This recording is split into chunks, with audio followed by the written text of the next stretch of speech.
Business Bites, powered by Sagicor. Hello, I'm Andrew Laidley with your Business Bites. A year after it entered the lucrative gambling industry in Jamaica, Maho Gaming Enterprises Limited, which offers the Easy games, is excited about its prospects in what it accepts is a very competitive industry. According to the company, it entered the market at a time when the public sought to change.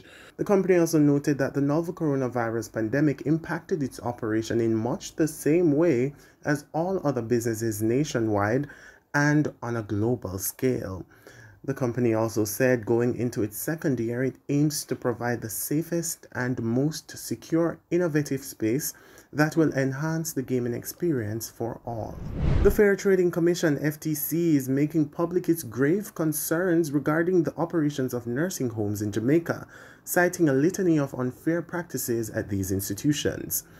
In addition, the FTC, which carried out a detailed study of nursing homes last year, concludes that the sector has an ineffective regulatory structure governing the enterprises and recommended actions to improve the governance regime.